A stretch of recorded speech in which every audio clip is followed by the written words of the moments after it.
¿Dónde encuentras tú altos crecimientos a bajos precios? Que sería esa dupla, ¿no? Pues en las microcaps es donde yo las he encontrado. ¿Cómo descubres esas empresas? Porque son tan pequeñas y eso, sin analistas, sin mucha información de por medio, ¿cómo las encuentras? Pues la realidad es que de hecho, la mayoría de los gestores de fondo en todo el mundo lo que hacen es copiar al índice. ¿Por qué? Porque mi salario depende de ello. Entonces, si yo copio al índice, o más o menos el top 10, voy a salir en el ranking, en el benchmark, muy cerquita del índice. A mí me da vergüenza cobrar una comisión por hacer eso. Mirad la cartera Castañar, a ver cuántas empresas conocéis. ¿Hay alguna razón por la que estás tan invertido en Canadá? Que me pusimos a ver la nacionalidad de las empresas y era un montón canadiense. Porque he encontrado mucho valor ahí. En cuanto llegaron las aranceles, yo jamás pensé que Estados Unidos iba a arremeter contra su primer socio comercial, que es Canadá, y sobre todo Canadá, que le da un 60% del petróleo a Estados Unidos. Vamos a pasar a la parte de oil and gas, que nos dijo Paco que teníamos que hablar contigo de esto. Y si queréis lo vemos como un ejemplo. Los canadienses llevan minando, ya sea petróleo, oro, lo que sea, años y años. Son muy buenos, muy responsables, muy transparentes, y encuentras joyas pues como la que os he traído hoy aquí, que es que está cotizando a 74% free cash flow yield. No sé si entra como una empresa de calidad, pero es una empresa que te está diciendo que en 3 años va a generar más free cash flow que lo que capitaliza. Pero más free cash flow es casi el doble. Muy buenas a todos, chicos, ¿qué tal? Y bienvenidos de nuevo a Territorio Inversor, el podcast de World Stocks. Estoy aquí como siempre con Sualem. Y bueno, como ya dije en la primera introducción que salió mal, estamos en una sala amiga donde ya hemos grabado previamente y estamos con Jesús Sánchez, asesor del fondo Castañar. Bienvenido a Territorio Inversor. Muchísimas gracias a los dos por este lujazo de poder estar aquí con vosotros y gracias a todos los oyentes por escucharnos hoy. Sí, la verdad que tenemos bastantes ganas porque ya Paco nos había dicho que te teníamos que traer sí o sí.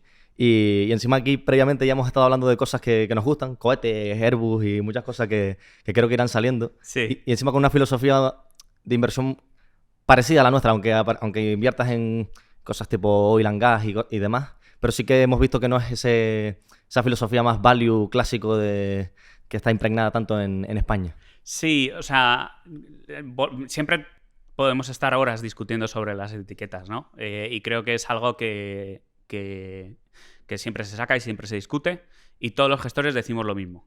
Pues no voy a decir nada nuevo. No hay etiquetas. ¿Qué es el value? El value es, para mí, el value es comprar o invertir con sentido común.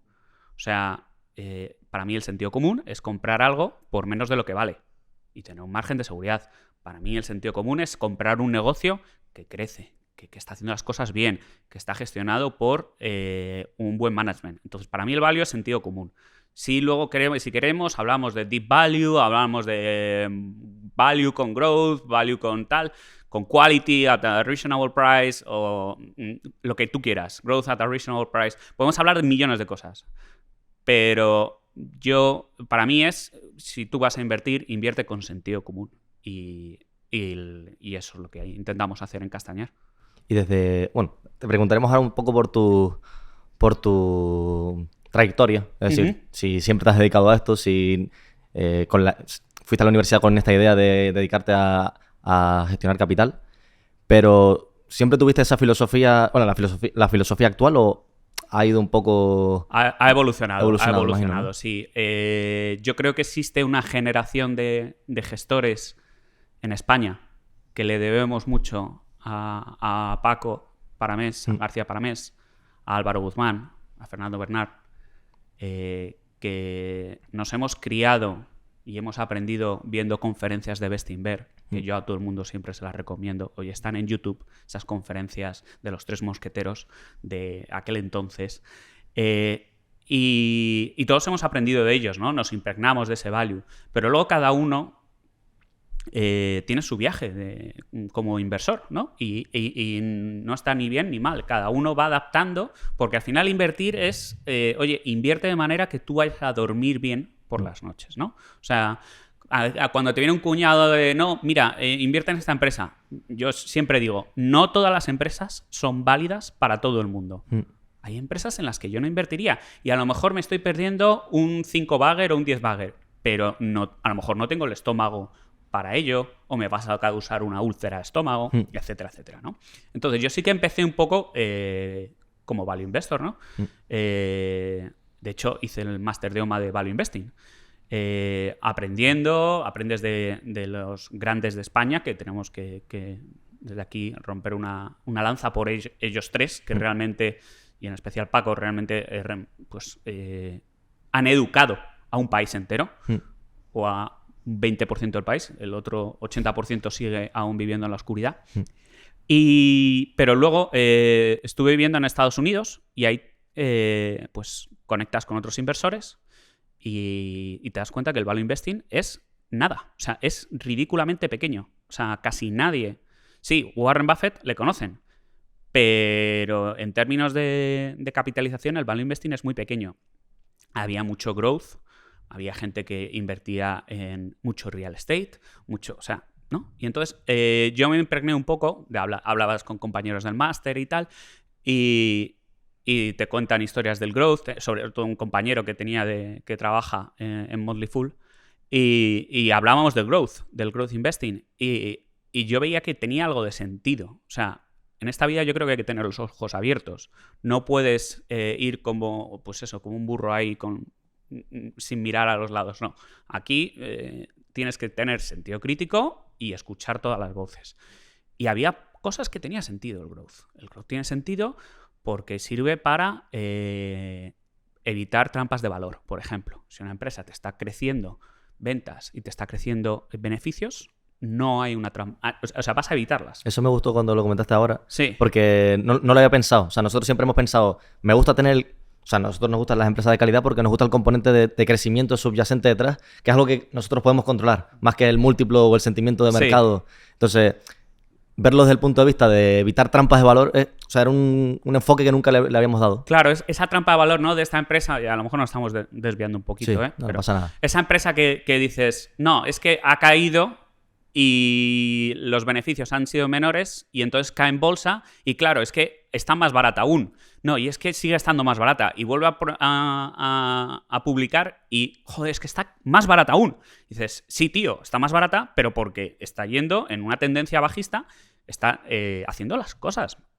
Entonces esa es la trampa de valor, ¿no? Eso, pues el crecimiento te lo quita de encima. Y luego tiene sentido, ¿no? Una historia de crecimiento. Al fin y al cabo, lo que hay detrás del crecimiento es un negocio que está haciendo las cosas bien, un producto que se está vendiendo, un equipo gestor que está sabiendo aprovechar el mercado en el que esté, en el sector en el que esté. Entonces, ahí fue cuando yo dije, ostras, esto del crecimiento tiene sentido, ojito.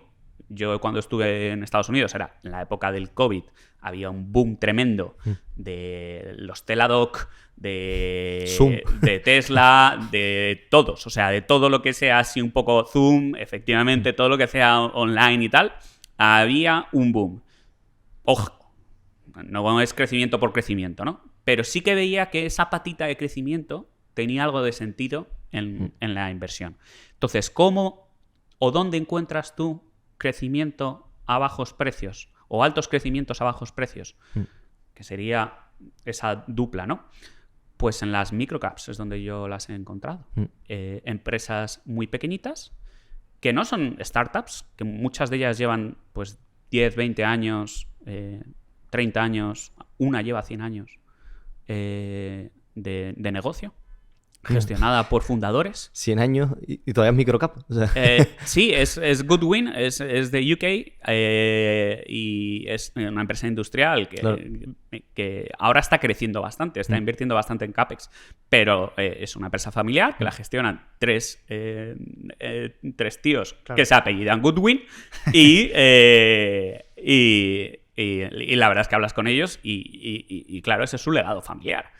Entonces te voy a poner ahí, ¿no? Established en 1800 no sé cuántos, o 1900 y tal. Y digo, ostras, pero claro, es una familia que a lo mejor, pues mira, oye, producía X y no estaba interesado la anterior generación en crecer. Estos están metiendo CAPEX de expansión, abriendo nuevas líneas, nueva producción, comprando tal. Bueno, vale, o una empresa muy buena, industrial, en UK. A lo que iba, que sí que tiene algo de sentido meter growth dentro de tu inversión en value. Y en microcaps, que no se confundan con startups, ¿vale? Porque mucha gente dice microcaps, no, eso es una startup. No, una startup es una empresa que está en su fase inicial de vida y crece muchísimo. Inicialmente no dan beneficios, luego dan beneficios. Bueno, hay microcaps que llevan años, que dan beneficios, que están creciendo al 30, al 40% y están cotizando pues a PERs de un dígito, EV/EBITDAs de 3, de 4 y un ratio que yo uso mucho, que es el PEG, ridículamente bajo, ¿no? Porque como crece mucho, el PEG, el PER dividido por el crecimiento de los beneficios, pues sale de 0,4, 0,3. Para aquellos que no entiendan un poco que el ratio PEG, si puedes un poco explicarlo, o sea, Sí. cómo se calcula y cómo se interpretaría. Esto es muy interesante porque une mucho con lo que comentabas al principio, ¿no? De lo que hablábamos, ¿no? Las etiquetas, un tío Deep Value ve una empresa, al primer vistazo que la vira, y dice, ostras, está cotizando a un PER de 40. ¿Esto qué significa? Que necesita 40 años a ese mismo nivel de beneficios para llegar a su capitalización bursátil, ¿no? Una empresa que capitaliza 100 y tiene un PER de 25, significa que está haciendo 4 millones todos los años y necesitaría 25 años haciendo 4 millones para llegar a esos 100. ¿Qué pasa cuando una empresa crece muy rápido y sus beneficios crecen muy rápido? Por ejemplo, una empresa que capitaliza 100 y está a un PER de 40. Y entonces llega el gestor Deep Value y dice, esto es muy caro, fuera. 40, eso es muy caro. Desde el punto de vista value tradicional, un PER de 40 es muy caro, ¿no? Sin embargo, un PER de 40 no es caro si ese negocio está creciendo al 60, al 80% cada año. Un PER de 40 de este año, si el negocio está creciendo, se está duplicando, el año que viene, está un PER de 40 este año, pero está un PER de 20 del año que viene. Y al siguiente año, a la mitad. Entonces, el PEG lo que hace es coger el PER y dividirlo entre el porcentaje de crecimiento. Esto no lo he inventado yo, lo inventó Peter Lynch. Si es mayor que 1, está sobrevalorado. Si es igual a 1, está a fair value, a precio. Y si está menor que 1, está infravalorado. Bueno, pues ¿cómo yo me encontraba, ¿no? Oye, ¿cómo valoro yo estas empresas que no paran de crecer? Estas compounders, este Constellation Software o este Technion o empresas con mucho crecimiento. ¿Dónde pongo el límite? ¿Dónde pongo los earnings? ¿Cómo normalizo? ¿No? Normalizar una cíclica es muy fácil, porque la cíclica va hacia arriba, baja, vuelve a subir hacia arriba y dices, bueno, pues normalizo más o menos tal. Perfecto. A todos nos han enseñado a normalizar una cíclica. Pero ¿cómo normalizas un Constellation Software que no para de crecer? ¿Dónde pones tú el este?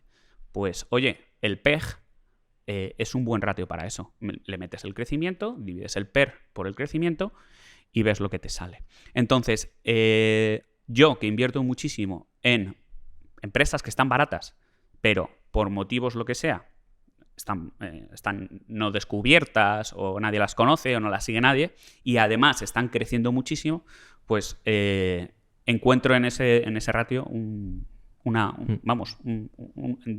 manera muy fácil de un vistazo de ver cómo está haciéndolo esa empresa. Obviamente luego hay que rascar más. Sí, antes de seguir con un poco la filosofía del fondo y demás, quería que un poco que te presentaras tú en cuanto a cómo te has formado, si has empezado en finanzas, si no, para después llegar a la parte del fondo, a cuándo lo creaste y cómo lo creaste, para después un poco indagar ahí en filosofía y demás. Sí. Yo siempre digo que soy un poco outsider, ¿no? Como a la industria. Yo no vengo de un background de finanzas, de trabajar en banca o tal. Yo soy ingeniero aeronáutico, estudié ingeniería aeronáutica aquí en Madrid. Empecé trabajando en Indra Estuve ahí 3 años, luego estuve trabajando para Airbus, en Barajas, luego en Getafe.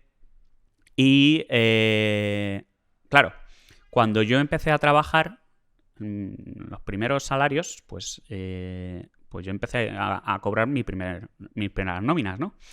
Y yo dije, vaya, ¿y qué hago con este dinero? Entonces le pregunté a mi padre y me dijo, no, bueno, pues tienes esto, opciones de... si no quieres perder nada, pues hazte un depósito, tal. Yo me metí mi dinero en el depósito al 5% en aquella época. Chollazo. Y yo me acuerdo de meter 5.000 pavos al 5%, ir al año siguiente y decir, oye, dame el dinero, ¿no? Banco X, dame el dinero. Y en la oficina me dan el recibo, ¿no? De lo que es, y veo que hay 180 euros. No. Porque... no, digo de rentabilidad. 180 euros de rentabilidad. Vale. Claro, 5% de 5.000, 250. Le quitas impuestos, le quitas lo que... ¿vale? Comisión de turno. Y se me quedan 180 euros. Entonces, yo me acuerdo que con mis 24 años decía, joder, tío, te he dado los ahorros de toda mi vida, que son 5.000 euros. Pero son los ahorros de toda mi vida. He esperado un año entero y me devuelves solamente 180 euros. Esto no funciona. Entonces, yo volví a preguntarle a mi padre... Y por aquella época estaban los fondos de Bestinver. Y empezamos invirtiendo, y él estaba invirtiendo en Bestinver, ¿no? Ella conocía Él ya conocía a Bestinver. Entonces, en aquella época, pues claro, yo empecé a leer. Y empezabas a escuchar las conferencias de Bestinver, todas las entrevistas de Paco que había, etcétera, etcétera. En aquella época, Paco, que estaba solo, luego se unieron Álvaro y luego Fernando, usaba muchísimas sus charlas de cosas didácticas. O sea, explicaba lo que es el PER, lo que acabo de hacer yo, él lo explica. Es un lujo. Por eso digo, ir a YouTube a escuchar esas charlas. Te explicaba, te daba referencias de libros. Hablaba de un tal Peter Lynch, de Joel Greenblatt. Hablaba de un tal Warren Buffett. Entonces, ¿yo qué hacía? Pues me iba a esos libros, me los leía, tal, no sé qué, no sé cuántos. Y empecé a invertir en fondos de inversión, ¿vale? Hasta que llegó un punto en el que dije, oye, esto creo que lo puedo hacer yo. Quiero intentarlo, tengo tiempo. Me acuerdo que yo iba a Getafe en la Renfe, en el Cercanías, y yo me di cuenta de que estaba pasando 8 horas en la oficina, pero luego estaba pasando 6 horas al día analizando, leyendo Tencase, leyendo libros, viendo conferencias, aprendiendo, ¿no? O sea, como que realmente ese gusanillo se me impregnó, ¿no? Y entonces dije, oye, voy a intentarlo yo. Pero yo jamás he dado contabilidad. Yo jamás he dado valoración. Yo tengo una formación técnica. Muy bien. Yo me he peleado con clientes, con proveedores, gestión de proyectos, tiempos, costes, etcétera, etcétera, etcétera. Pero a mí, yo no sé nada de valorar.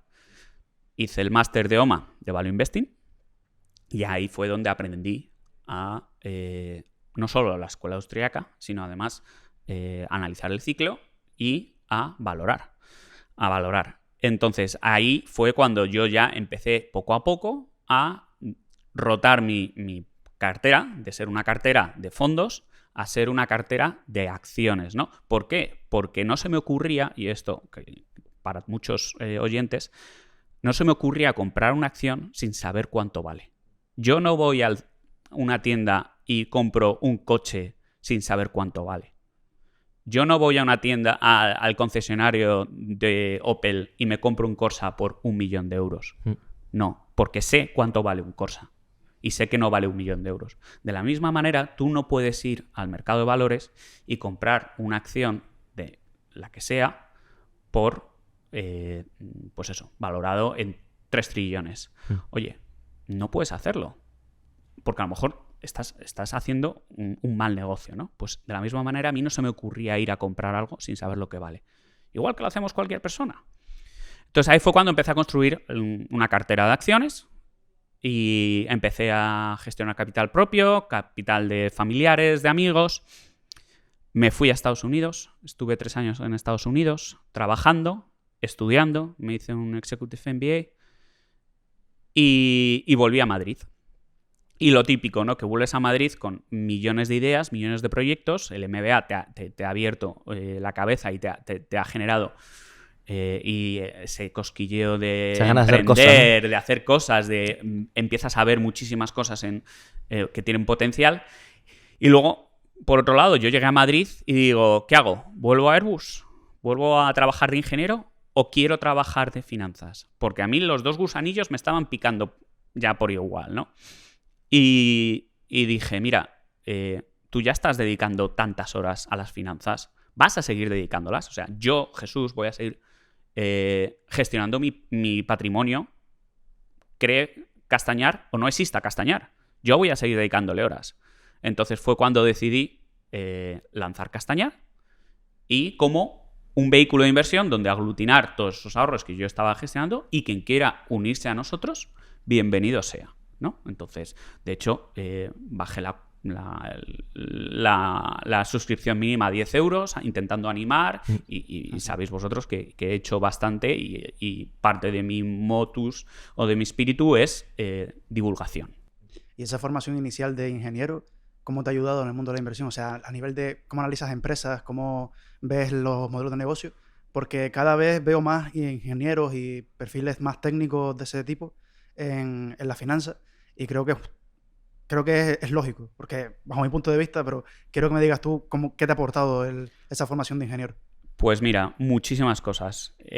Por un lado, en la escuela más allá de aprender y lo que sea, podríamos discutir si aprendemos mucho o poco, lo que hacen es estructurarte la mente de una manera muy analítica.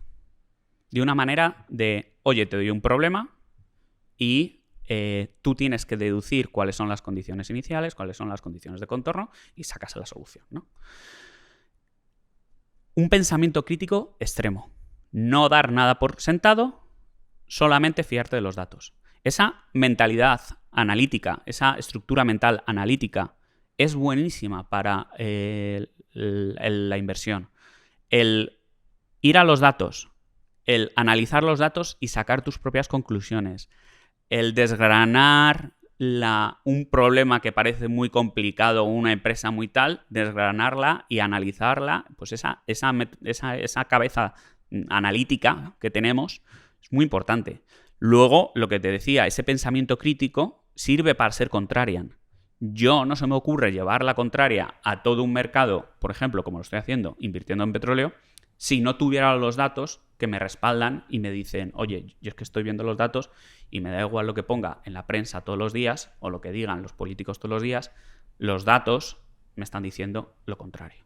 Entonces voy a invertir.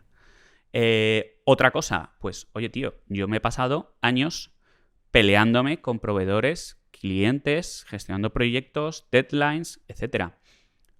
Cuando tú analizas una empresa, pues al final te reúnes con el management y te cuentan sus proyectos o sus producciones, su cadena de suministro, sus timelines, sus lead times, etcétera, etcétera. Hablábamos antes, fuera de micro, de Virgin Galactic, ¿no? Y te contaba cómo Virgin Galactic empezó cotizando altísimo y entonces tú hacías 4 números y decías, oye, Virgin Galactic solamente va a salir rentable si son capaces de hacer 200 lanzamientos al año. ¿Hay alguien que hace 200 lanzamientos al año? No, nadie. Ahora SpaceX se está acercando, pero en aquella época, imposible. ¿Tiene sentido esa valoración? No. ¿Por qué? Porque sabes, como ingeniero, que no existe nadie, ni Ariane, ni ningún lanzador, ni el propio SpaceX, Blue Origin en aquel estaba también empezando, tal, no sé qué. No existe nadie que haga 200 lanzamientos al año. Entonces, pues no te lo crees, ¿no? O Tesla con sus proyecciones de producción. No, es que voy a multiplicar mi producción por 10 en 2 años. Y luego se tuvo que desdecir Elon Musk y tuvo que ir rebajando las previsiones de producción. Entonces, son cosas que aprendes de estar ahí, eso. Luego, gestión de proyectos. Oye,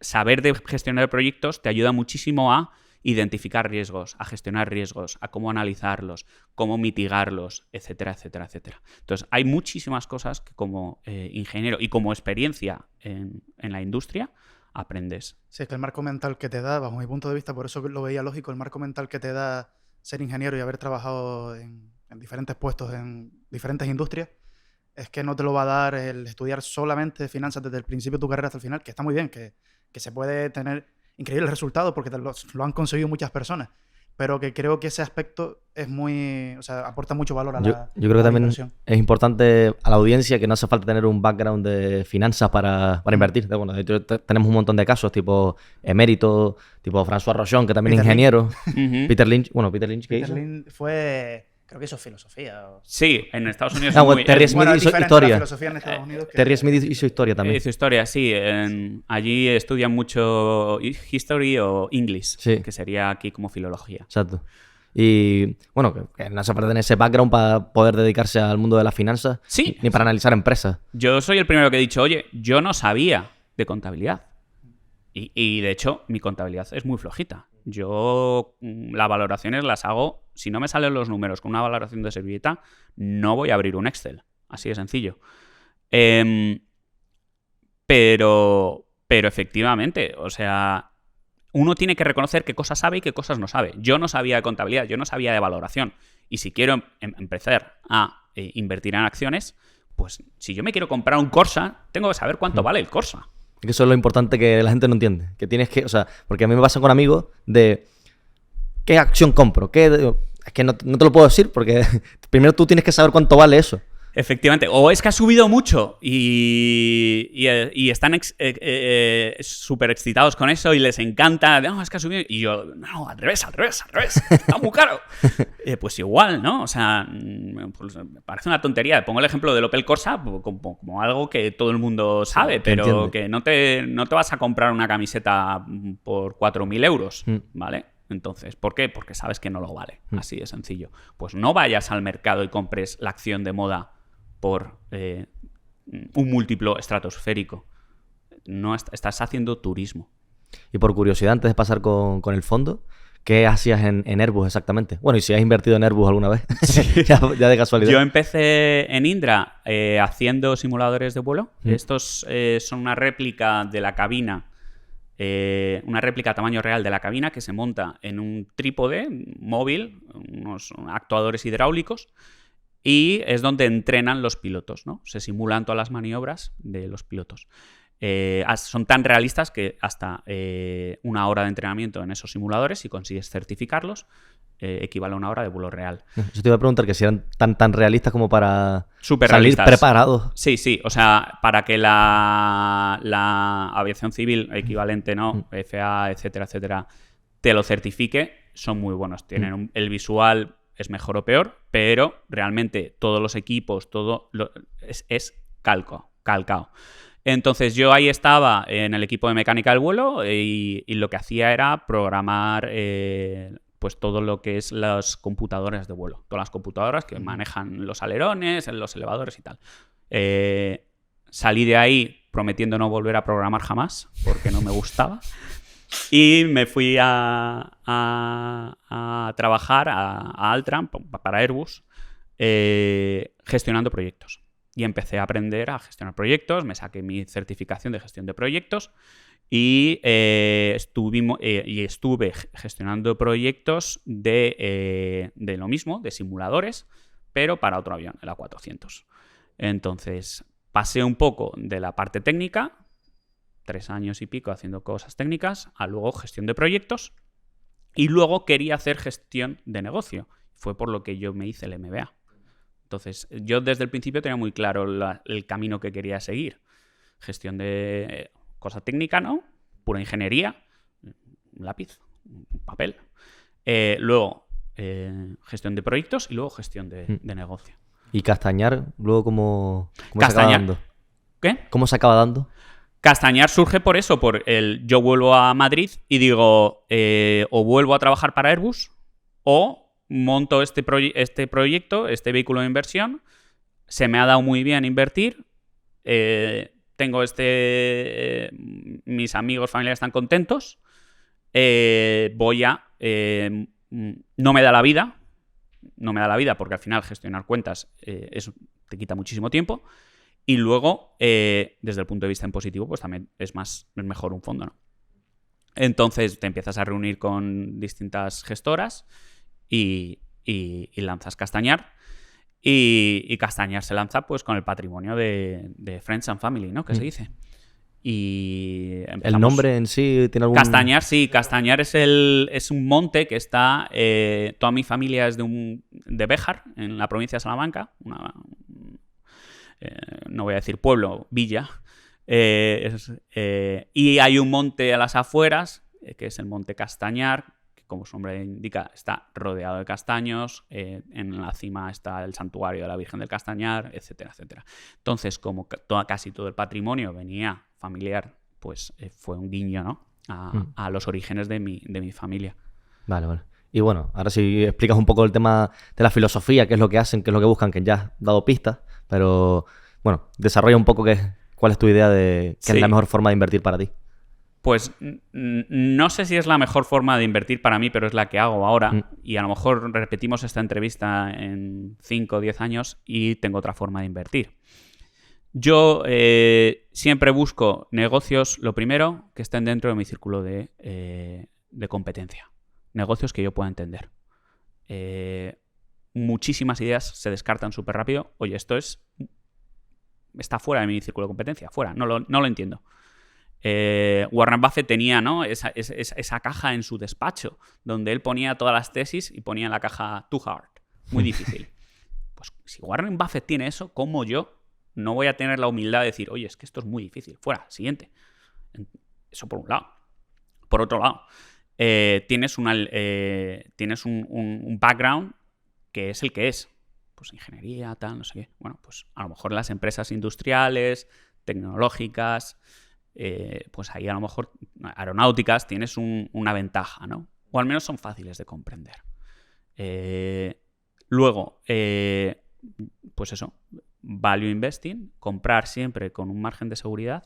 Value investing, vuelvo a decir, entendido como invertir con sentido común. Pues comprar con un margen de seguridad, punto. Yo me puedo equivocar en la valoración, pero para eso está el margen de seguridad. Si tú compras algo por la mitad de lo que vale, pues da igual que te equivoques y en vez de valer 50 valga 60. Es que la has comprado por 20, ¿sabes? Entonces vas a duplicar y triplicar. Y luego negocios sencillos, que no intenten reinventar la rueda, que no intenten aquí ser el nuevo Amazon, ¿no? O sea, pues no, quiero un negocio sencillo, que yo pueda entrevistar, que yo pueda entender, que me puedan explicar, y eso unido a que tú analizas todo el mercado y dices, históricamente, ¿qué es lo que más rentabilidad ha tenido? Las small caps. Perfecto, vamos a enfocarnos en small caps. Pero es que además las small caps normalmente son negocios con un fundador. Oye, pues magnífico, porque tienen un skin in the game importante. Y luego es que además crecen bastante. Oye, pues mira, esto que os comentaba antes tiene sentido. Pero es que luego además suelen ser negocios sencillos. Es que es una empresa que hace tornillos. Oye, pues ya está, hace tornillos. No te está diseñando la siguiente inteligencia artificial para llevar vehículos a la luna. Te está haciendo tornillos. Punto. Punto y pelota.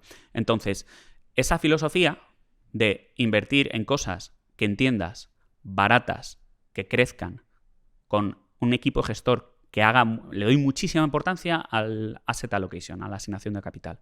¿Cómo gestiona el dinero? Yo siempre pongo este ejemplo. Si yo soy muy tiquismiquis, ¿a quién le doy mi dinero? Por ejemplo, si contrato un fondo de inversión, ¿a quién le doy mi dinero? Y cómo lo va a gestionar y quién es esa persona y quién lo gestiona. ¿Cómo no lo voy a hacer con el management de una empresa? Al fin y al cabo es lo homólogo, ¿no? Oye, yo te gestiono tus ahorros en un fondo de inversión y luego tengo un equipo directivo que me va a gestionar los ahorros de mis partícipes, ¿no? Oye, pues, ¿quién es esa persona? ¿Qué familia? ¿Cuánta propiedad tiene de la empresa? ¿Un 20%, un 40%? ¿Significativo? No. ¿Tiene todos sus ahorros de su vida? ¿Ha hipotecado su casa para desarrollar esto? que son casos reales, ¿eh? Entonces, oye, pues mira, te sientes... Y luego encima son empresas que normalmente no sigue ningún analista, o uno o dos, y tienes que hacer tú todo el trabajo, no pasa nada, pero son empresas pequeñitas, sencillitas, oye, pues mira, a esos... ¿Y qué haces? Bueno, no sé si ibas a comentar tú. Sí, no, le iba a preguntar que cómo descubres esas empresas, porque son tan pequeñas Correcto. y eso, sin analistas, sin mucha información de por medio, ¿cómo las encuentras? Pues la realidad es que es de boca en boca. O sea, al final vas creando y expandiendo una red dentro de otros gestores, otros inversores. Y luego otra vez vuelvo a decir, a tener la mente abierta. O sea, a mí, esta empresa que os comentaba antes, Goodwin, me la escribió un tío por Twitter en un mensaje. Yo no sabía ni quién era. No le conocía. De hecho, no nos hemos conocido en persona. Hemos ido hablando muchísimo. Y me ha ido comentando otras ideas y tal. Pero, pues mira, no tener esa humildad de decir, oye, pues voy a echarle 30 segundos, 5 minutos, 15 minutos a esta empresa a ver si a lo mejor hay algo donde rascar. Muchas veces, la mayor parte de ellas es fuera, descarte. Descarte porque están fuera de mi ciclo de competencia, porque están muy caras, descarte porque no me gusta el sector, etcétera, etcétera. Pero hay otras que dices, joder, este tío, Unai, me trajo dos empresas que muy buenas, ¿no? O vas conociendo otros gestores. Pues yo tengo muchísimo en Canadá, pues vas conociendo otros gestores canadienses. Y vas compartiendo ideas y vas te escribes con ellos, las picheas, ¿no? Haces un poco de sparring y así vas expandiendo tu red. Así vas expandiendo tu red. Entonces empiezas a conocer gestores de aquí a allá en los eventos, etcétera.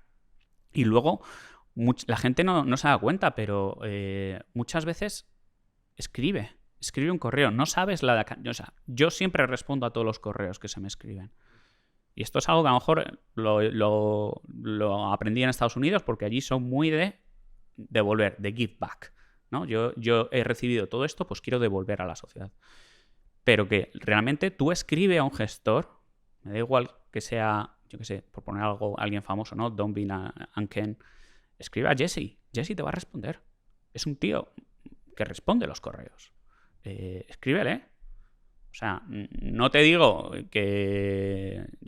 pues eso, Warren Buffett te va a responder, pero esa gente, esos gestores, sí que te van a responder. Sí que vas a poder entablar una relación con ellos. Jordan también está ahí. No sé, muchos gestores, ¿no? Entonces, y en España también. Entonces, pues eso, de ahí sale. Pasa esto. Luego, por supuesto, una idea te lleva a otra idea te lleva a otra y terminas invirtiendo en la prima hermana de la primera inicial que estabas analizando. Vale, bien. Pero la mayor, siendo sinceros, la mayor fuente de origen de ideas son otros gestores. Yo te quería preguntar por la travesía de estar en una empresa en la que casi nadie está. Porque suele pasar en Twitter, que tenemos nosotros mucha relación, bueno, en Twitter y en todas las redes sociales, pero sobre todo en Twitter, que es donde está la comunidad financiera, que invierten en empresas pequeñas porque se la ven a otros gestores. Pero claro, es una travesía un poco a solas, porque no es como estás en Amazon y hay mucha gente opinando sobre Amazon y seguramente tu primo tenga Amazon, sino que tienen la empresa esta que comentaste ahora, que no me acuerdo cómo se llama. Yo siempre me acuerdo de Goodwill, sí. Pero no me acuerdo exactamente. Es Goodwin, pero sí. Exacto. Pues, claro, esa a lo mejor no la tiene nadie, porque yo, por ejemplo, no la conocía. ¿Cómo es pasar por esa travesía tú solo, teniendo probablemente tú y dos más en el mundo? Bueno, dos más no, pero ¿me entiendes? Sí. La empresa en cartera. Te entiendo perfectamente. Aquí hay dos cosas totalmente diferentes. Uno, si la empresa es pequeñita y no la sigue nadie, no hay analistas, para bien o para mal tienes que hacer tú los deberes. Punto pelota. O sea, ya está. Yo sé que hay mucho fondo, la mayor parte de los fondos de inversión siguen a lo que le dicen los analistas o a lo que le dicen las casas de research o el sell side, como se llama, o lo que sea. No.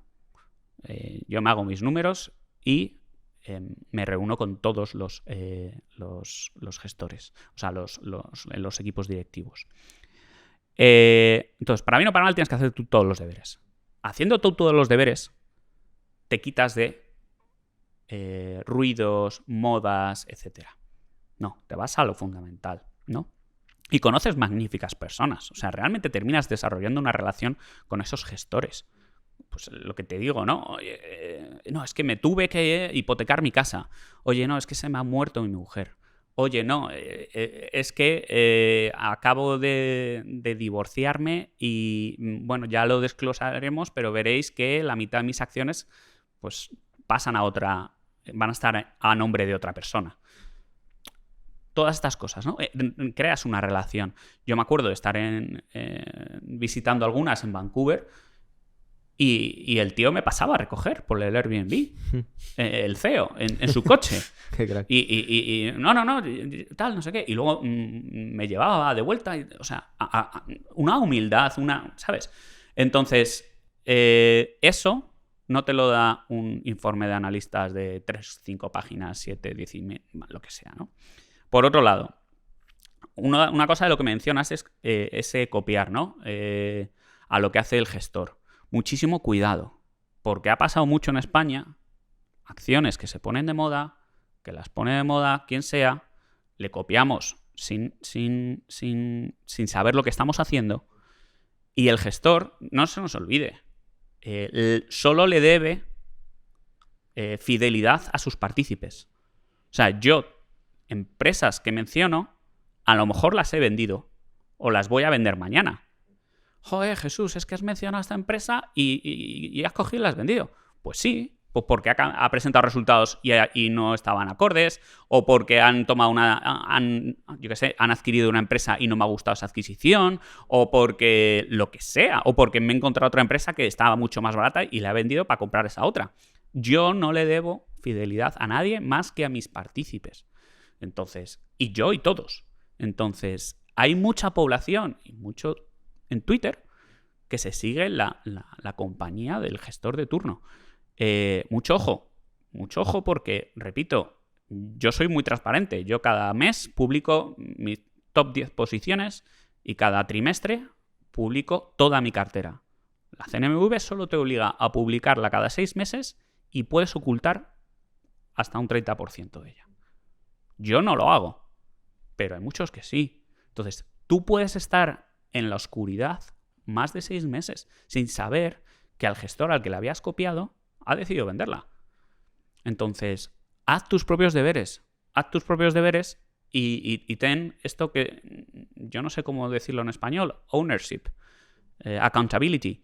Sé responsable de tus actos, ¿no?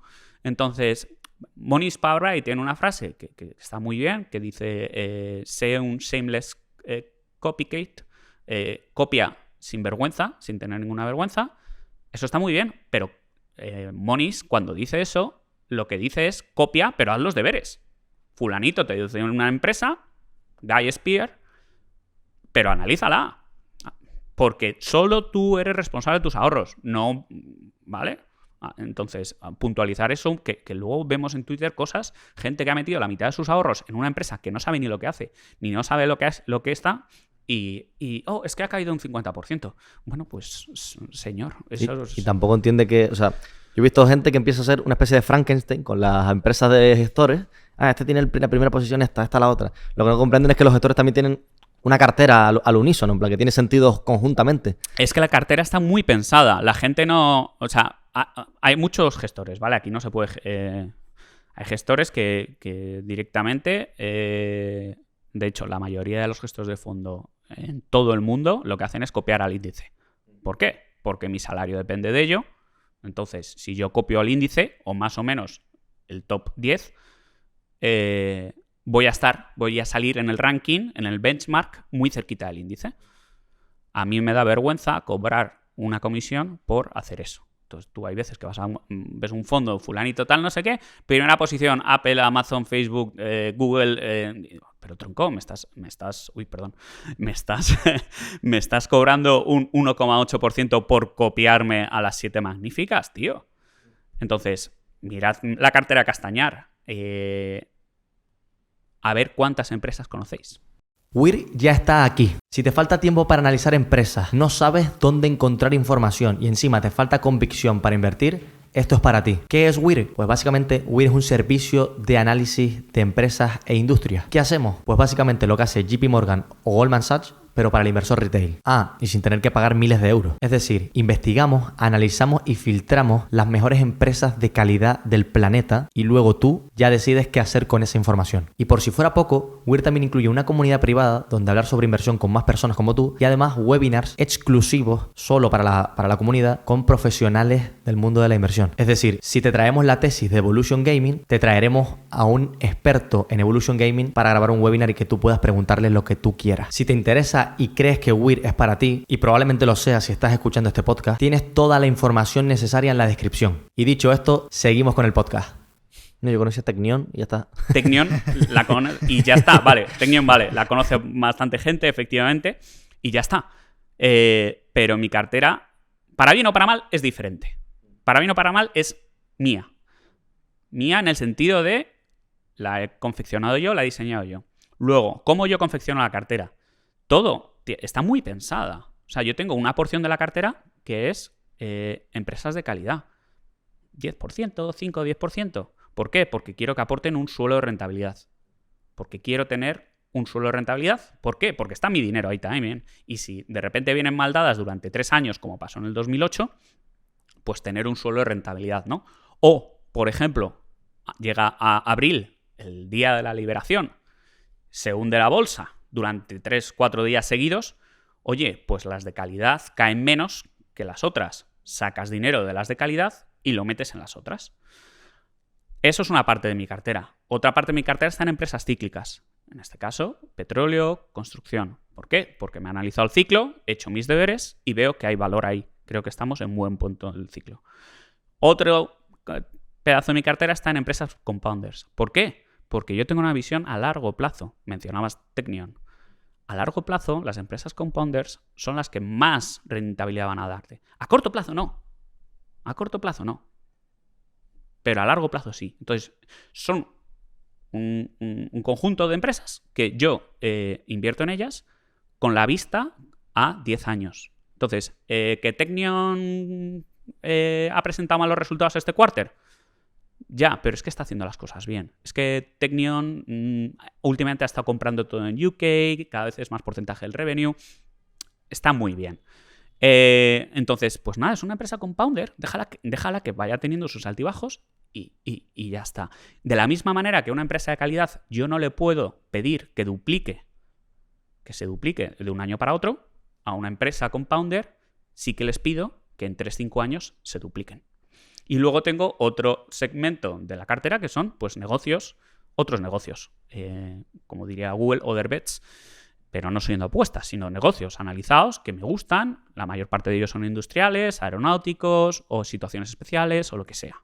Entonces, la cartera de Castañar está muy pensada. No es una amalgama de empresas. No, yo cojo las que más rentabilidad dan o las que más baratas están o las que... No. O sea, es precio, valor, crecimiento, convicción, momento, ciclo. O sea, hay muchísimos factores. Y la parte esa que te había comentado de el ir tú solo por la... O sea, no sé si respondiste a la pregunta exactamente, pero la parte de estar en una empresa en la que estás tú solo. No sé si acabaste respondiéndola o estoy yo perdido. Bueno, no, a lo mejor no he respondido del todo. Te doy dos cosas, ¿no? Ir yo solo en la empresa es difícil porque no puedes discutirla con nadie. Y eso, seamos honestos, 4 ojos ven mejor que 2, ¿no? Normalmente siempre la puedes discutir con alguien porque alguien te la ha referenciado, etcétera, etcétera, ¿no? Pero aún así, el estar tú solo te obliga a esa accountability que estaba diciendo antes, a realmente, oye, yo soy el responsable de los deberes. Entonces, yo me voy a reunir con el management, yo voy a estimar, voy a hacer el crecimiento que va a hacer, voy a ver los riesgos, qué es lo que está haciendo, qué proyectos va a sacar, qué opcionalidad hay, etcétera. ¿Cuál es el contrapunto, ¿no? Respondiendo a tu pregunta, Idafe, ¿cuál es el contrapunto? Pues que remas contra corriente. eres contrarian. Muchísimo. Primero, porque estás en una empresa que no sale en ningún lado y a lo mejor son empresas que están planas y de repente publican resultados y se disparan y luego publican resultados y se vuelven a disparar. O, por ejemplo, inversión en petróleo, pues voy a contracorriente. Y soy consciente de que todo el mercado piensa diferente que yo. Y soy consciente de que Tesla es fantástica y es una empresa genial y los vehículos eléctricos son el futuro. Si yo no digo que no vayan a ser el futuro, pero lo que digo es que para el 2030 no van a ser todos eléctricos. Y es lo que el mercado está diciendo. No, yo lo quería recalcar porque es eso. Lo suelo ver un montón de gente que copia a otros gestores con empresas muy pequeñas y luego esa travesía por el paso del tiempo o sea, el consejo de cómo tienes que lidiar con ello. Sí. Porque o sea, la rentabilidad está ahí, en la espera, no en comprar simplemente. Efectivamente. Y luego te añado algo más. Llega abril, de este abril que hemos visto, y la empresa te cae un 40-50%. Porque, yo qué sé, Google te cae un 10, un 15. Pero las microcaps, o sea, una volatilidad gigantesca. Hay días que sube un 15% la acción y hay otros días que baja un 15%. ¿Ha pasado algo? No, no ha pasado nada. Pues alguien ha puesto una orden a mercado o un institucional está entrando. Entonces, también vas aprendiendo, ¿no? Pero sí, estás solo. Ahora bien, también te permite oye, ¿ha cambiado algo? Oye, fulanito, ¿podemos reunirnos 10 minutos? Fulanito, CEO de la empresa X. ¿Tienes 10 minutos esta semana para discutir esto de las tarifas? A ver cómo te impactan. Oye, pues yo cuando empezó todo de las tarifas, uno a uno, me repasé todas las carteras, me reuní o contacté con todos los CEOs y le puse un valor del impacto que iban a tener los aranceles. Eso lo hago yo. ¿Alguien que me haya copiado? Pues a lo mejor no. Y luego, pues que yo cojo el teléfono y está el CEO ahí. A lo mejor, yo qué sé, Jaimito desde su casa no puede hacer eso, ¿no? Entonces, y luego, que yo qué sé, que es que a lo mejor tomo la decisión de venta y ya está, y fuera.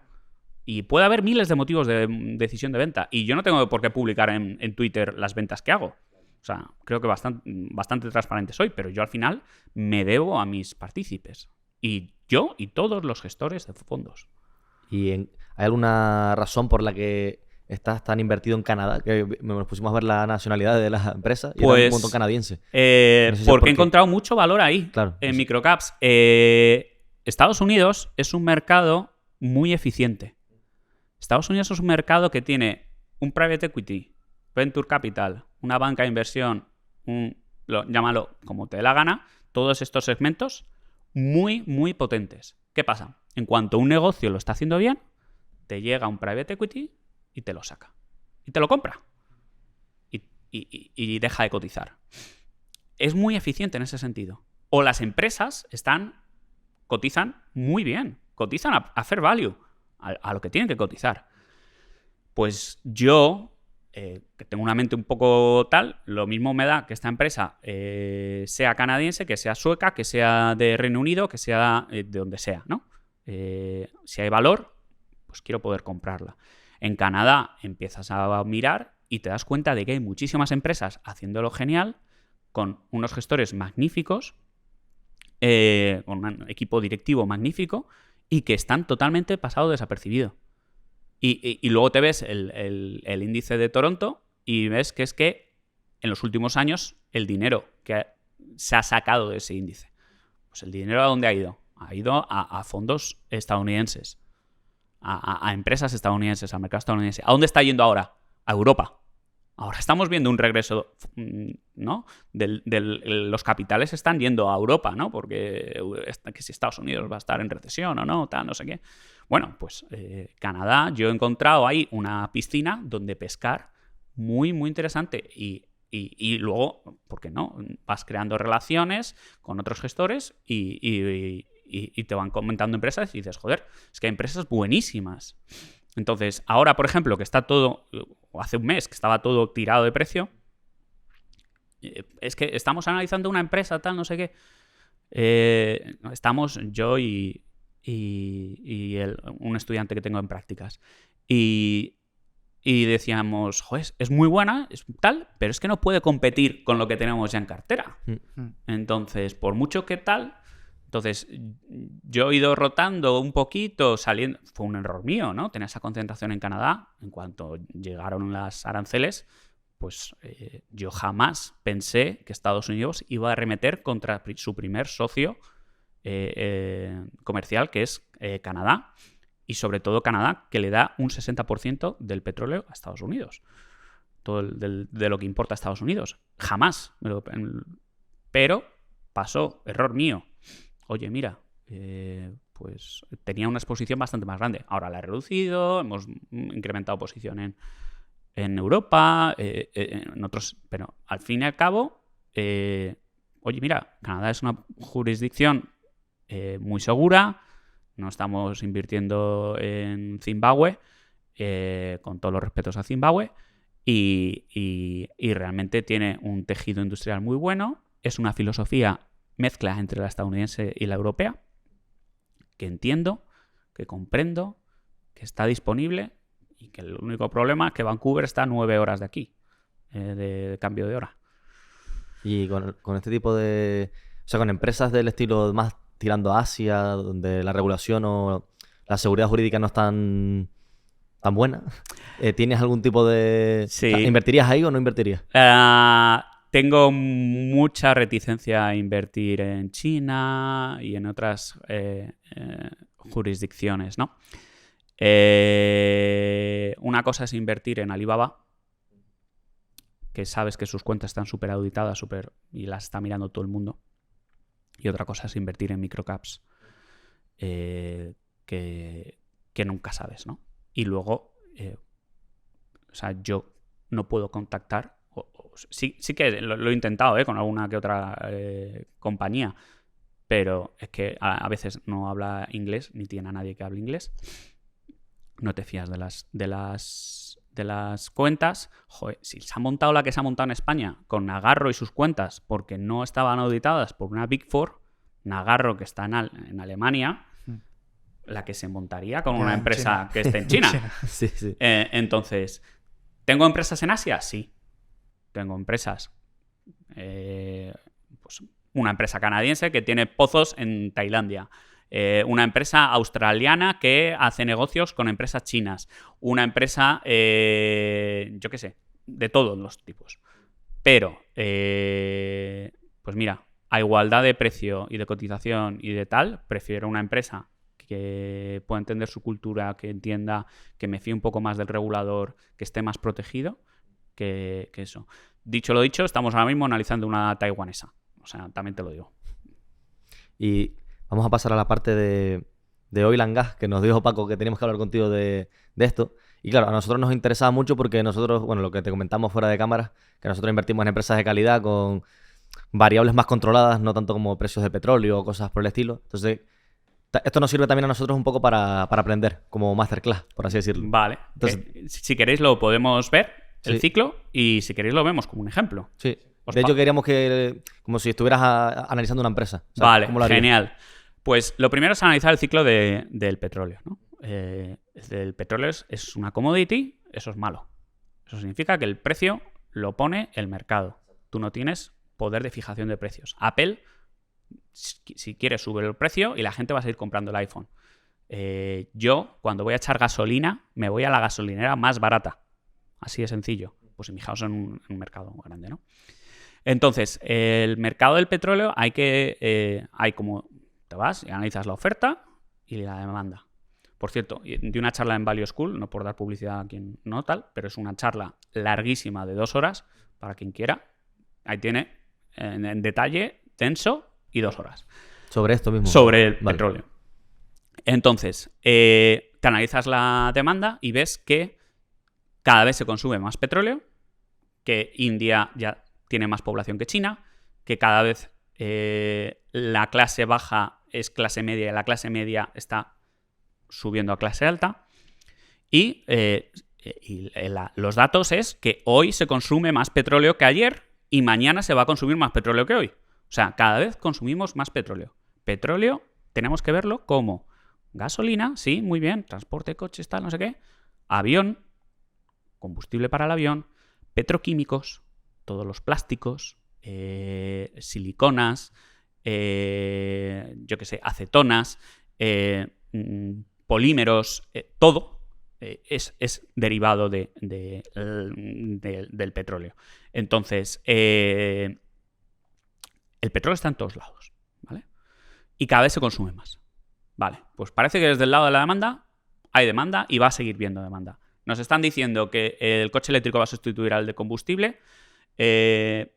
Bueno, el transporte de carretera es solo el 20%, 23% del total del consumo.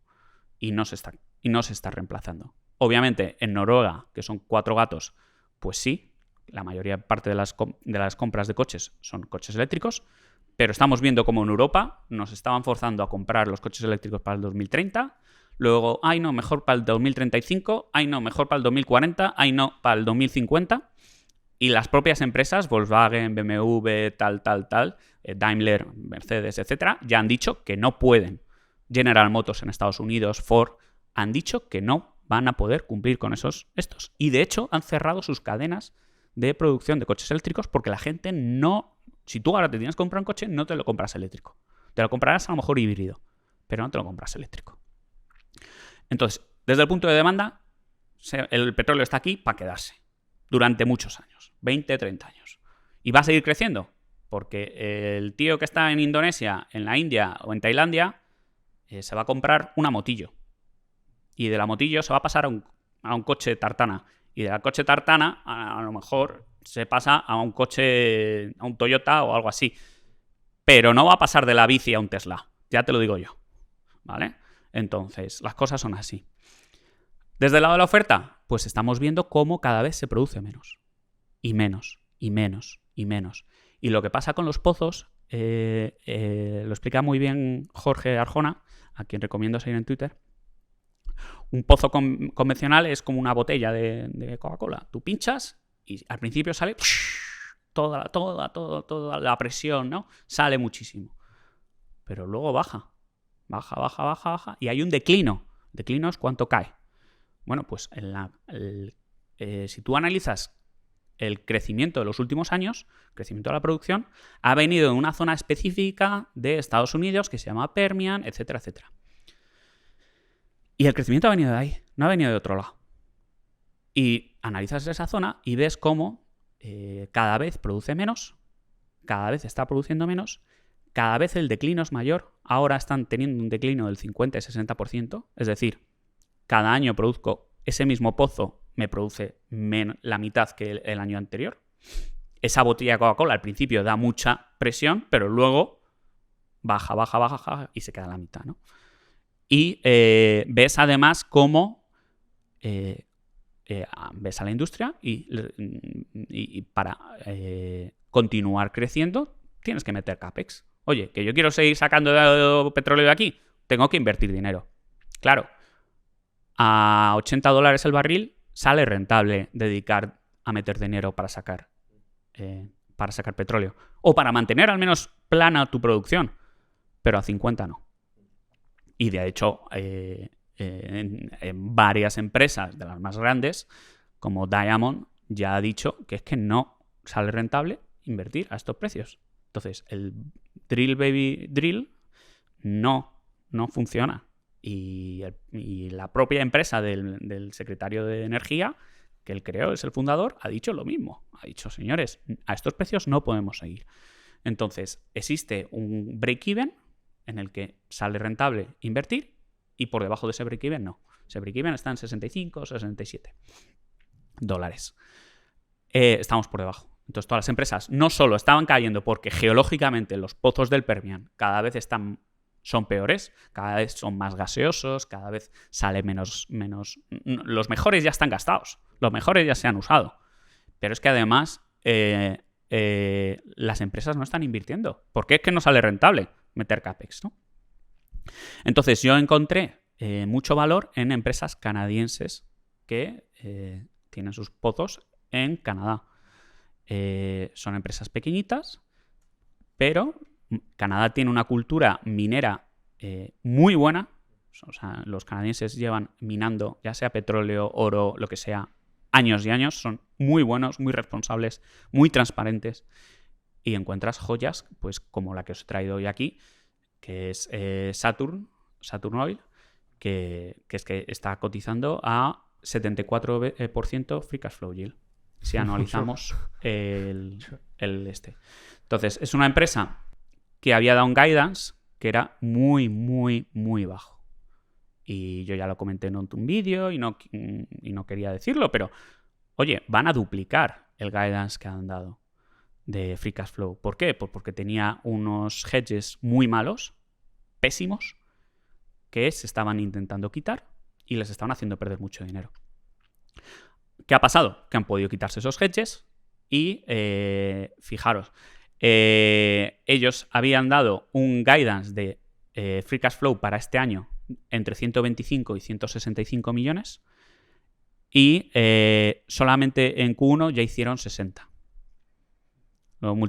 Y además te dicen, oye, hemos metido casi todo el CAPEX, lo hemos metido ya en Q1. Es decir, Q2 va a tener muy poco CAPEX, es decir, el free cash flow va a ser más alto. Y Q3, Q4 ya veremos, pero tal. Anualizas el Q1, pues 60 por 4, lo analizas, te sale 230, 240 y millones de free cash flow, 230, 240 y el guidance era 120, 140. A $70 el barril, que esto es importante para que la gente no. Entonces te haces el price free cash flow y dices, es que está a 1,3 veces. Te haces el EV free cash flow porque esta empresa tiene deuda. No nos vamos a engañar, no vamos a hacer trampas al solitario. Esta empresa tiene deuda, hay que meter la deuda, el EV. EV free cash flow de 5 veces a 20% free cash flow yield. Y luego te das cuenta de que es una empresa que tiene 20 años de reservas, que produce el 86% de líquido, muy poquito gas, que tiene un programa de recompras que está maximizando al máximo, que cada vez que hablo con ellos me dicen, compramos todo lo que nos deja el mercado, o sea, el TSX, pues como el New York Stock Exchange o el Nasdaq, todo lo que nos dejan, y nos dejan comprar un bloque a la semana. Así que todas las semanas estamos a la caza de un bloque de acciones para poder comprar más. Y así es, ¿no? Entonces tú analizas esto y te salen estas rentabilidades. Con los hedges que tienen, ya han dicho textualmente que si el petróleo baja de 50, no nos hace falta, o sea, es que no nos impacta lo más mínimo. Han dicho que van a seguir invirtiendo. Mientras otras empresas están diciendo que no van a invertir más porque no les sale rentable, estos tíos te están diciendo que sí. Y te dicen que además anticipan que los free cash flow va a ser muy fuerte durante el segundo quarter. Y además te dice que el CAPEX, pues que pueden moverlo y que ya han gastado casi bastante del anual, lo han hecho en el 1, en el primer quarter. Oye, pues mira, no sé si entra como una empresa de calidad, pero es una empresa que te está diciendo que en 3 años va a generar más free cash flow que lo que capitaliza. Pero más free cash flow es casi el doble. Vamos a hacer un trato. Tú le das like a este episodio, te suscribes y además nos comentas. Y nosotros nos comprometemos 100% a ir a cualquier rincón de España, sea el que sea, a entrevistar a los mejores gestores y analistas de España. Sí, cogemos todo el equipo y nos vamos a donde haga falta. Y cuando digo donde haga falta, es donde haga falta. Sinceramente, me parece un trato justo. Y bueno, habiéndote dicho esto, te dejo con el episodio. Sí. Entonces, pues claro, busca una empresa que compita con esto, ¿no?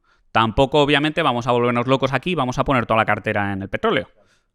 Hay que mitigar los riesgos y diversificar un poquito. Pero esta es una empresa, Saturn Oil, ticker SOIL, de las primeras posiciones de... ¿Tiene que darse algún catalizador o cuál crees que tiene que darse para que...? El mercado ya reaccionó el día que publicó Q1, vale. Pero aún así sigue estando barata. O sea, vale. Sigue estando muy barata.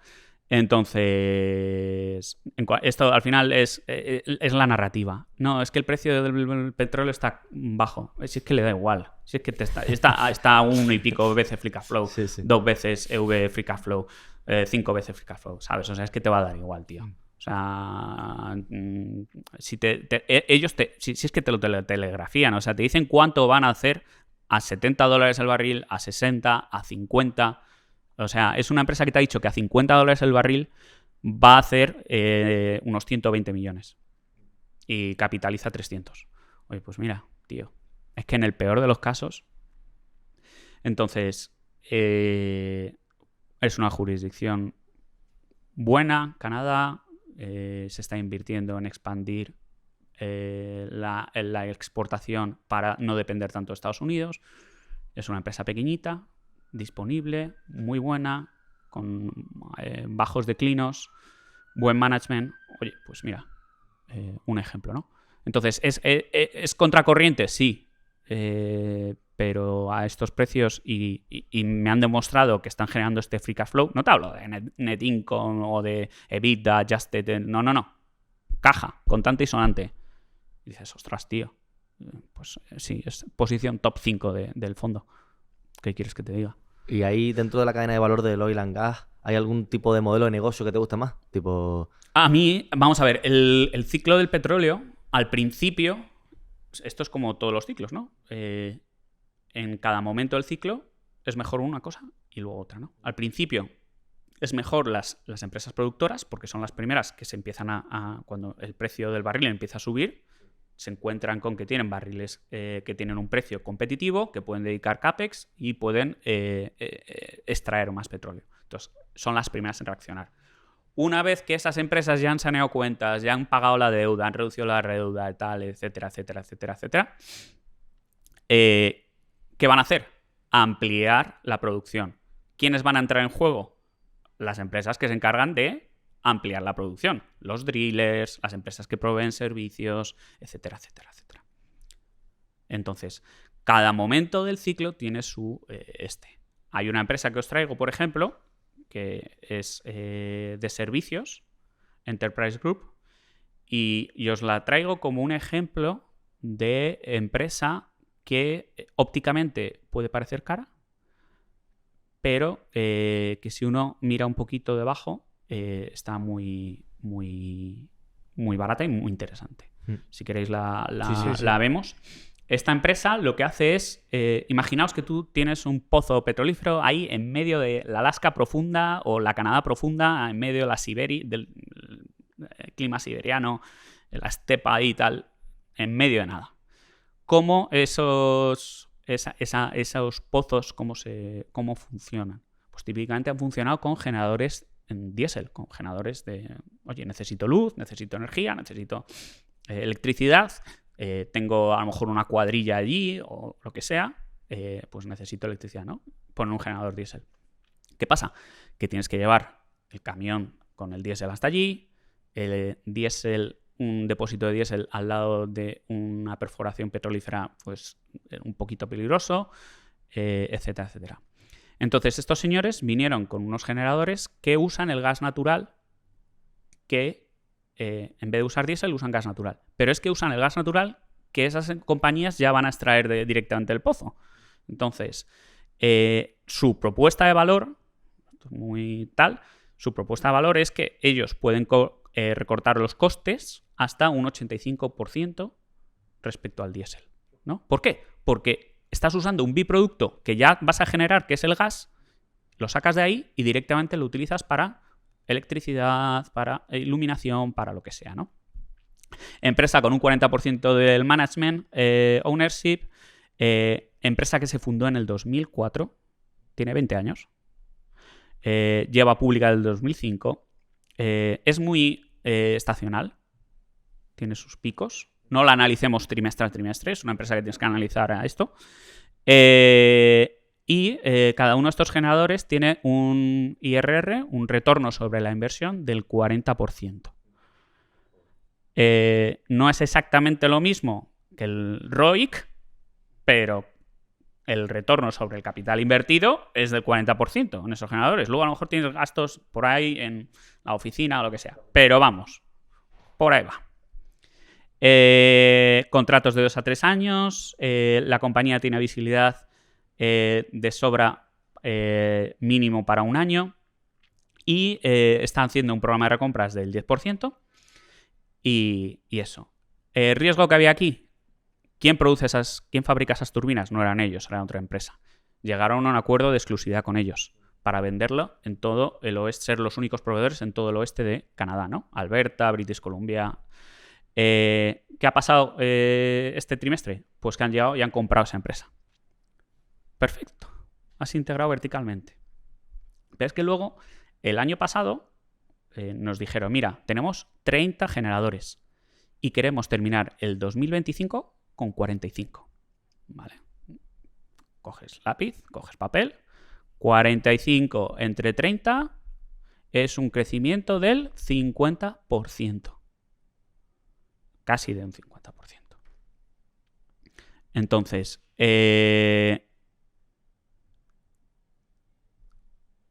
tienes una empresa que tiene unos contratos a 2-3 años, que acaba de integrar verticalmente a su proveedor, que te ha dicho que va a crecer un 50%, porque va a comprar de 30 turbinas, generadores, va a pasar a 45. Por cierto, 10 ya los ha comprado y ahora, además, se acaba de endosar todos los que estaban en producción en esa empresa, porque se los queda para él.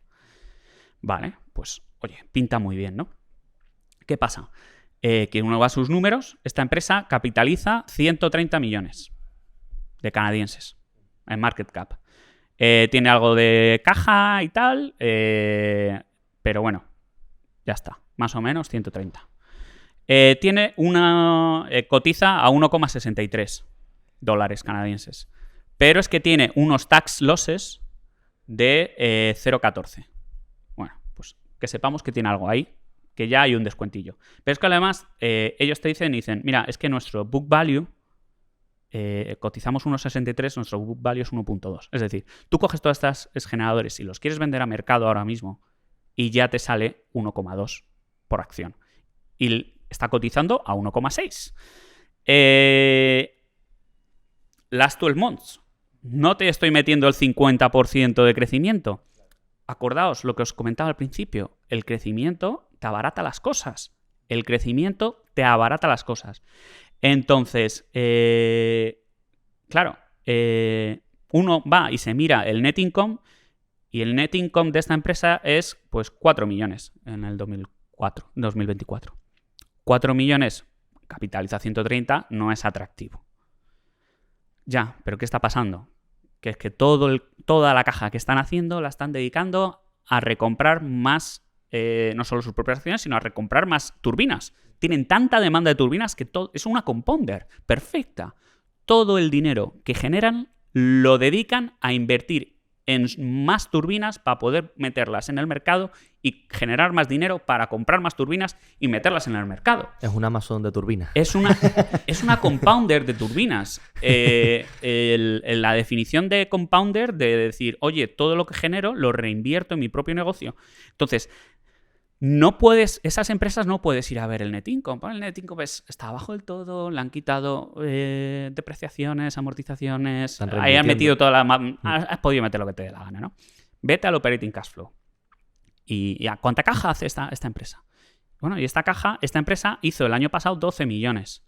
Vale, pues hizo 12 millones, cotiza 130, pues está a 10 veces, no free cash flow, pero el operating cash flow, ¿no? La caja operativa. Luego, ella, con el dinero que genere, decidirá lo que haga con él. En este caso, lo está invirtiendo en turbinas y parte lo está recomprando. Pero esa es caja que está disponible. La puedes dedicar a CAPEX de expansión, la puedes dedicar a pagar deuda, no tiene deuda, la puedo dedicar a recompras, a dividendos, a capital allocation, ¿no? Ellos deciden reinvertirlo. ¿Por qué? Porque recordemos, el IRR de cada generador era un 40%. No tiene sentido. Claro, toda la caja que tengas, ahora claro, ¿qué pasa? Que como el petróleo está malo y nos vamos todos a no usar petróleo jamás, y etcétera, etcétera, pues el precio ha caído muchísimo. Ellos... Pues mira, tiene un programa de recompras del 10% de sus acciones, lo van a hacer. Pero son los primeros que se han recomprado a su proveedor y se han integrado verticalmente. Pues nada, una empresa que está creciendo, va a crecer el 50%, porque va a crecer el 50% de sus turbinas, que está cotizando a 130, y generó en el 2024 10 millones de operating cash flow. Pues haz los números y luego además tienes un soporte que es, oye, el coste de reemplazo, el book value, las tax losses, el 40% es propiedad del management, lo que tú quieras. Claro, es que lo del book value es un suelo. Sí, un sí, es suelo, un claro. suelo. Dices, a las malas, poniéndonos deep value, ¿no? Sí, sí. A las malas, Sí, sí. vendo las turbinas y esas turbinas se venden muy bien. Tal. Pero es que te está diciendo que va a comprar, que es que ya las ha comprado, que es que de 30 va a pasar a 45, que eso es un 50%. Entonces, Claro, que tienes una máquina que metes €1 y sale 1,40. claro, entonces, este es un ejemplo muy bueno de, uno, empresa compounder, que no es software, que todo el mundo compounder lo asocia a Constellation Software. Dos, una empresa que ópticamente no está barata, pero si rascas un poquito y te vas al operating cash flow, ves que no generan caja porque no le da la gana. Es como Amazon al principio de sus años.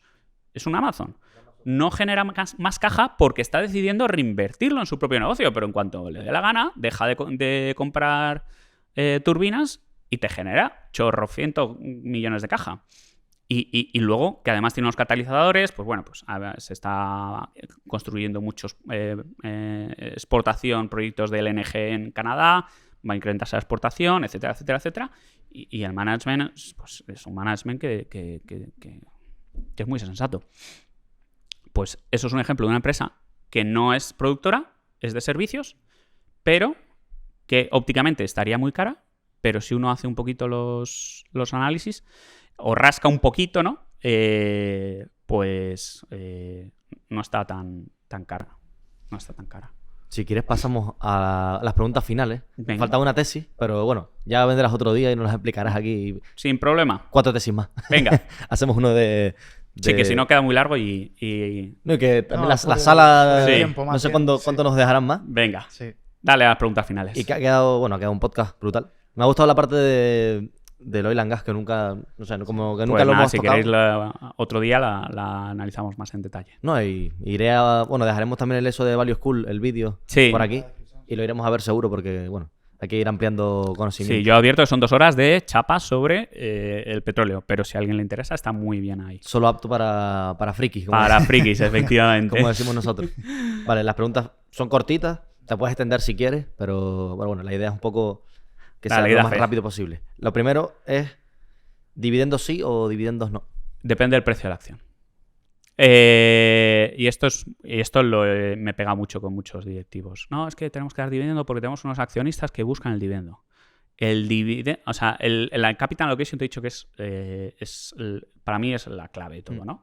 Entonces, uno, toda la caja que tú hagas, primero, reinvértela en tu negocio si tienes un alto retorno ROIC. Si no puedes reinvertirla en tu negocio, paga deuda. Una vez ya has hecho esas dos cosas, devuelve al accionista. ¿La devuelves cómo? ¿En dividendo o en recompra de acciones? Si la acción cotiza por debajo de su valor intrínseco, recómpralas. Si cotiza por encima de su valor intrínseco, da dividendos. Sí, básicamente... Ese es el sentido playbook. común. Sí. Ese es el playbook. No me recompres cuando estás más caro de tu valor intrínseco, ni me des dividendos cuando puedes recomprarlas. La siguiente pregunta es, ¿market timing sí o market timing no?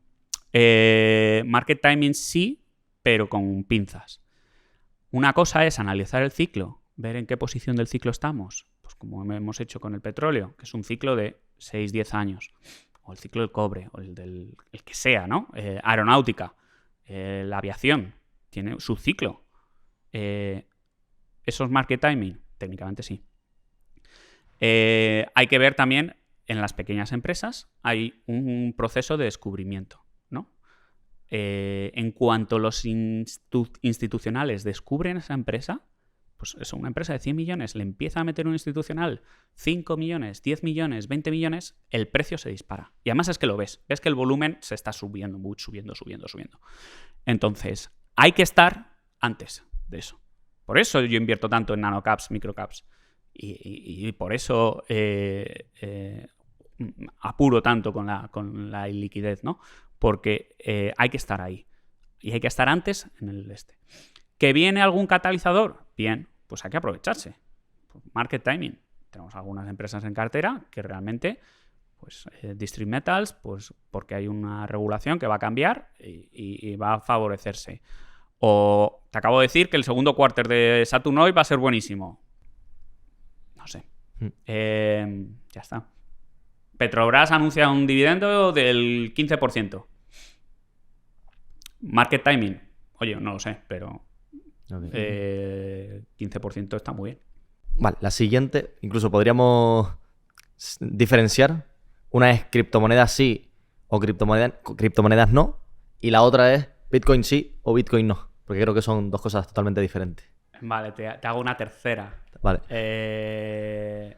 No las criptomonedas, sino el blockchain. Es decir, la tecnología que hay detrás de las criptomonedas, el blockchain, sí. Es bueno, incrementa la seguridad, es más eficiente, etcétera, etcétera. Las criptomonedas como tal, ya sea Bitcoin o quien sea, yo tengo un mes difícil. Mes difícil porque creo que ahora mismo, o sea, para que algo sea dinero, esto es economía 101, para que algo sea dinero tiene que ser divisible, generalmente aceptado por todos y reserva de valor, ¿no? Que tenga un valor y que lo mantenga más o menos estable durante el tiempo. ¿Es divisible? Sí. Generalmente aceptado por todos, ¿no? Y reserva de valor, hemos visto que no. De 60.000 pasa a 30.000, de repente a 50, de repente baja otra vez a 30, luego 90, ¿sabes? Entonces, no es estable. ¿Y por qué? Porque la gente no está comprando bitcoins para usarlos en el consumo. El bitcoin ahora mismo está en un momento casi Ponzi.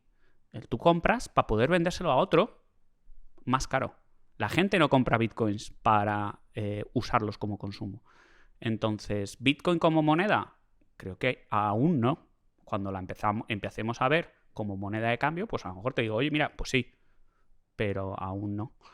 Y bueno, pues por ahora es muchísimo dinero, creo que casi 1 trillón, que está en criptomonedas. ¿Tú la siguiente? Bueno, te trazaba de memoria. Sí. La siguiente pregunta siempre suele dividir a la audiencia y a los inversores. Y es, si tuvieses que quedarte con uno, ¿con cuál te quedarías? ¿Con Buffett o con Munger? Munger, o sea, Buffett, oráculo Mahat, pero llegó Munger y le dijo, oye tú, oráculo, que no estás teniendo en cuenta la calidad. Que es mejor comprar algo un poquito más caro, pero que sea más calidad. Frase creo que también de Munger de decir, que yo uso muchísimo. Prefiero estar aproximadamente acertado que certeramente equivocado. Cuando yo os hablaba de hacer una valoración de servilleta. A mí me da igual que el precio sea 50 o 53 o 49. Yo lo voy a comprar por 20. Pero al menos sé que está en ese área. ¿Vale? Entonces, Charlie no solo supo, también humildad de Buffett, de incorporarle y de escucharle y tal, pero que además aportó al value investing o a la inversión un punto de calidad que Buffett no tenía. ¿Y quién crees que va ganando? En el Buffett Munger. Sí. Se la hacemos en vuestra audiencia. No, en bueno, todos los gestores. Entre todos los gestores. Yo creo que Charlie. Sí, correcto. ¿No? Sí. Pero por paliza. No sé por sí, cuánto ¿no? va ganando, pero es paliza. Sí. Creo que todos más o menos pensamos. Sí. Vamos a ver, Buffett al final fue Benjamin Graham y empezó como el liquidator, ¿no? El liquidador. Compraba y liquidaba. Berkshire era lo que iba a hacer y lo que hizo. Pero llegó Charlie y le dijo, oye, no, hay que comprar cosas que tengan... Syscandy. No, es que Syscandy está muy cara. No, compra Syscandy. Que hay calidad. La siguiente es, si tuvieras que meter todo tu dinero en una empresa, ¿cuál sería?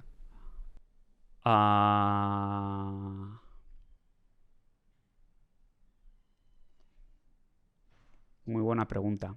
Hace 5 años, o hace 1 año, 2 años, te hubiera dicho Google. Y es probable que siga siendo mi respuesta. O sea, entiendo que es para meterlo y olvidarme durante 50 años. Sí. Y es probable que siga siendo mi... Si solo pudiera elegir una, Google, seguramente. La hemos tenido en cartera, por cierto. Era parte de esas empresas de calidad, pero duplicamos y la vendimos. Y es una empresa que es buenísima. Y si no, le preguntáis a Paco. No, pero te traeremos para hablar sobre Google un poco y a ver si nos puedes decir tú qué opinas sobre el tema de la inteligencia artificial. Lo y que demás. puedo opinar va a dar igual. O sea, No, pero estaría guay, porque no encontramos... Hablamos, si queréis. Habéis mencionado a Paco. Paco fue el que me comentó, me dio varias herramientas de inteligencia artificial y os puedo decir que he ahorrado 1 o 2 horas al día gracias a ellas. No toman decisiones, pero te hacen mucho más eficiente a la hora de leer, escuchar entrevistas, YouTube, etc. Vale, la siguiente pregunta es, ¿cuál es el libro que más te ha influenciado en tu vida y de qué manera? O sea, ¿qué ha hecho? O sea, la respuesta fácil es Peter Lynch, ¿no? Su libro. Pero voy a decir How to be a Stock Market Genius de Greenblatt, que es muy, muy, muy parecido, pero habla muy bien también A mí me gustó Peter Lynch porque es muy llano, ¿no? Te hablaba de cómo él iba a la oficina y veía que había un Taco Bell y había cola en el Taco Bell, o un Dunkin' Donuts y había cola en el Dunkin' Donuts. Entonces dijo, oh, aquí a lo mejor hay algo de donde rascar, ¿no? Joel Greenblatt creo que es potentísimo. O sea, y lo que propone es que ahí están los resultados, ¿no? Entonces, no solo que más sacamos rentabilidad y tal, que da igual, sino, no sé, que merece la pena el pequeño libro y cómo ser How to be a Stock Market Genius. Yo creo que algo bueno que hace, o sea, que tiene el libro de Lynch para ser de los primeros, el de Un paso por delante de Wall Street, es que te habla de empresas, ¿sabes? No te habla de acciones. O sea, no te está diciendo, mira a ver cómo se mueve la acción, sino mira que el Taco Bell, ahí entra gente. Sí. O sea, a la gente le gusta el Taco Bell, o a tu mujer le gusta... O la quinta, ¿no? Y cómo los moteles cada vez se iban multiplicando, Exacto. o la funeraria y tal. Está muy bien. Luego, como libro, un poco más avanzado, Competition Demystified. Para el que le quiera ver un poco cómo juegan las fuerzas y tal, está muy bien. Sí, muy bueno. Esta es de pensar, y es: si pudieras cenar con cualquier personaje histórico, vivo o muerto, ¿quién sería y qué le preguntarías? Esta es muy... ¿Te puedes creer que me hicieron esta pregunta en el proceso de admisiones de Georgetown, del MBA? No. Pues mira, sí. Orgullosos aquí Se de... copiaron, ¿eh? Se copiaron. Orgullosos. Y yo me puse un poco filosófico y religioso, ¿no? Dije Jesucristo y le preguntaría cuál es el propósito en mi vida, ¿no? De mi vida. Entonces, bueno, pues esa es la respuesta que di yo hace 5 años y sería un poco la respuesta que daría ahora. No me voy a desdecir. ¿Y esa te la hacían el proceso de selección? Sí, claro. Tipo como cuando te dicen, ¿dónde te ves dentro de 5 años? Cuando tú aplicas... Esto, claro, es un poco difícil de entender en España, ¿no? Porque tenemos las universidades públicas y tal. No. Pero cuando aplicas a un MBA en Estados Unidos, eso es lo normal. Un rosario. O sea, eso es... Yo lo he visto porque yo me he visto vídeos porque quería aplicar también para Estados Unidos y demás. Y ese tipo de preguntas son bastante normales. Sí, ¿no? Y lógicas, realmente. Primero te hacen 4 ensayos, Exacto. 5 ensayos, te hacen pensar muchísimo, cartas de recomendación. Sí. O sea, no es dar tu currículum y ya está, ¿no? Exacto. Y luego pasas por varios procesos de entrevistas. Y en uno de ellos me hicieron esta pregunta. Me ha hecho gracia por eso, porque me la hicieron. Entonces, sí. Vale, sí. Esta es ya la última pregunta. Y es, ¿qué es lo último que has aprendido y te gustaría compartir con la audiencia?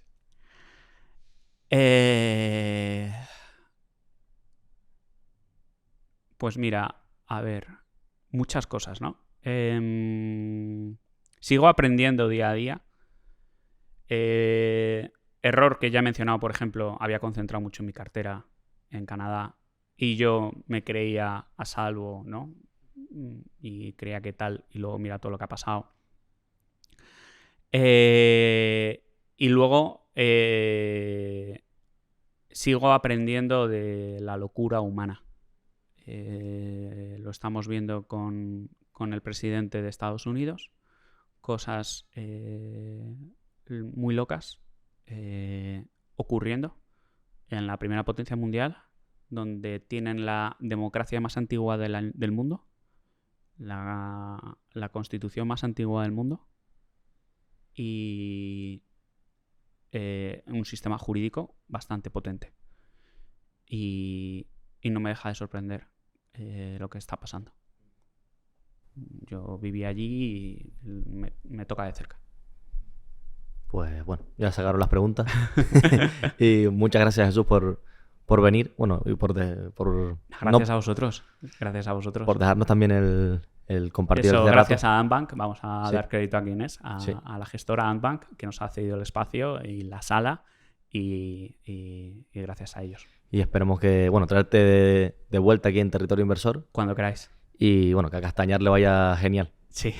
Seguramente, 100%. Muchísimas gracias, un placer, me lo pasa muy bien. Y bueno, a la audiencia, lo de siempre, darle like, suscribirse, comentar si quiere que vuelva a Jesús. Y bueno, 5 estrellas de valoración en Spotify. Y como siempre decimos, que la fuerza de Buffett te acompañe. Un abrazo.